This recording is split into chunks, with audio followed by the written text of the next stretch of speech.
These are the sort of freaks I live with. I just get the fuck out of here! Welcome to Shorty's SuperCoach and welcome to the weekend preview. You're going to take a look at a few of the teams, some key ins and outs, and what I think we should be doing with a couple of players, a couple of selections, how my side's shaping up. Obviously, the big one's Dustin Martin. He's out. That hurts a bit. That'll be happening probably right about now, that match, by the time I get it uploaded. But I hope nobody trades him out. You'd be crazy to trade out a star like Martin. By all reports, he's just sore. Should be back next week. So let's not pull any crazy triggers. If you are unlucky enough to be copping a 0, then I probably would say maybe you can trade him. Normally I would say cop a 0, but given the fact that we have so many trades with, you know, so many less weeks than normal, trades aren't as valuable. So it could be worthwhile doing that. But yeah, my main advice would be to keep him and look, try to use the emergency loophole as well at times at the moment, because sometimes having a 0 on your bench isn't an absolute disaster at this stage of the year, because what you can do, if there is a player out, like in my backline at the moment, I'll do over 0, and just depending how the fixture falls, because it can be so tricky to try and find the right rookies to put on the field. You put a guy on the field because he scored well last week, scores a 37, guy on your bench, another rookie scores 74, and you're like, oh, you know, that can hurt. Sometimes you can, like I did last week, I had Starcevic as emergency, just saw how he went, he got a 99, cool, put my emergency 0, or my 0, and put the emergency which was already on Starcevic. It's key to have him already emergencied, or that boat's going to sail, and then you can either put the 0 on the field, get his score, or if you don't like their score, you can put your other player, which for me would have been Rivers. So there's 37 extra points. So I'll probably look to see what Brander does in his game. And my floating 0 is an Adelaide player, so he's not playing, so I could get a little upper hand there. But look, Martin, hold him if you can. If you really want to change things up because you're going to cop a 0 and you really don't want to, and you've got 28 trades left, we've only got 15 weeks, you know, we're probably going to be in positions where we're going to have extra trades down the track because you can only use 2 a week. So I think this season's a bit different to others. But Sturt's back. That's good. There's a couple of differences in terms of rookie players, a couple that might get selected depending on Sunday teams. But it does seem like we have been fairly kind in terms of the teams this week. So that's all good to go. I wanted to discuss Dan Houston. I think he's one that a lot of people are sort of looking at and saying, should I be patient with him? He was a very hot player throughout the pre-season. So Jeremy Howe's running hot at the moment. Now, I actually want to go against that grain. I think there are better options than Howe, and he is playing great footy, but don't get sucked in. I'm not sure he's just an absolute lock to be coming straight in for Houston, which seems to be a really popular trade. Now, me personally, I think I'm going to go Luke Ryan.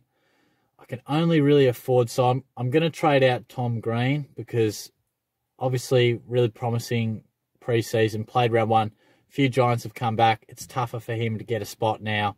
So I'm looking at Harley Bennell, so I think I'll use him. And then most likely,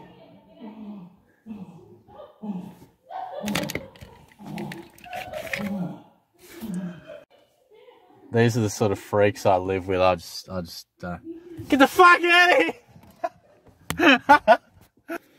Well, I've got no idea what that was, but my roommate's a genuine flog. But I've got no idea where I was up to either. But I think I was talking about Jeremy Howe. I was talking about Jeremy Howe and what I was doing. No, I wasn't. Tom Green. Tom Green. So I think I'm going to bring in Bennell. He looks like he's going to be a pretty good fixture for the Ds.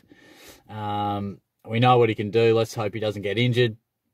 Otherwise, that'll free me up 40-odd K. So basically, the moral of that story, Houston, trade him out. I've got about 510,000 to work with, and I think I can just afford Ryan. And Rory Laird's sitting there, and normally you'd sort of snaffle him up. But I don't know. I haven't seen the Adelaide games, but he's produced some average scores. yeah, I'm not sure if he's exciting me. Lloyd's still pretty expensive. If you can grab him, maybe you'll do that, but I'm sure at some stage he'll drop. Zach Williams I really, really like. I think he's going to be a top selection. I know he didn't play round one, but definitely real good chance to be a keeper. And there are other options. I think Caleb Daniels still a good selection. But the back line, yeah, it has been interesting. Obviously, Doherty, if you don't have him yet, then get him. But I think Houston does have to go. Otherwise, I wouldn't be changing up too much. I just wanted just a word of warning on Howe. I just don't know. He's produced some really good numbers in the past, but I see him probably averaging around the 90 mark. And the fact is, he might average 94, 95 for the whole season, but you're getting him now. So what's he going to average for the rest of the season? Because a player like him for the whole year might average 93, but you've already missed 2 of his real big scores. Now, is it going to be a breakout year or extreme breakout where he averages 3 figures and he averages 100 for you from here on out? Or is it going to be another season where over the course of the whole year he averages about 94, 95, which would mean by the nature of his history and how the season pans out, he might average sort of 87, 88 for the rest of the year for your team. So you've got to take that into account. Some players have a certain amount of big scores in them, particularly intercepting defenders. He's going to get a lot more attention from the opposition now because he is influencing the game massively. In the air, really cutting off plenty of attacks. So I think it's not going to be as easy for Howe to just continue to pump out massive scores. I wouldn't be surprised if we see a serious dip in some of his scores, particularly in the short term. But over the course of the season, he may not average those sorts of numbers. So don't just be like, it's a no-brainer. Still think it through. He could be a real good selection, but just think it through. I'm personally not going with him. What have I got at the moment? I've got Sicily, Daniel, Doherty. I can't even remember. That might be all. But I want to add Zach Williams. I want to add Jake Lloyd. Try and picture what your final 6 looks like. And for me, I'm quite happy to not have Howe in there. So it's just my opinion. Well, Luke Ryan will be the other one, obviously, once I trade out Houston. So for me, I probably only want to add Lloyd and Williams from here on out. And then it's like, do I want a Ryan? Do I want a Laird? At the moment, I don't mind Ryan, but I'm not super sold either because he's a similar player to Howe.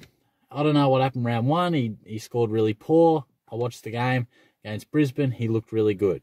I'm going to have to look into it a little bit more. But good luck for the weekend. Shorty needs to bounce back. I need to have a good score. I need to land a good captain. I've hardly been able to do that. I'm going to loophole, put the VC on Dunkley. I think the doggies might bounce back, and I think he's due, or at least capable. He had a good score last week, but he's capable of massive numbers. So check out those rookies. See what you can do. Make sure you got no zeros if you can avoid it. If you can get Martin through on the bench, it shouldn't be too long that we're without him. So try and hold those trades, even though we do have extra in comparison to other years, comparatively to the games. But still, treat them with respect. Don't just throw them away. And hopefully you have a good year and a good week. Cheers.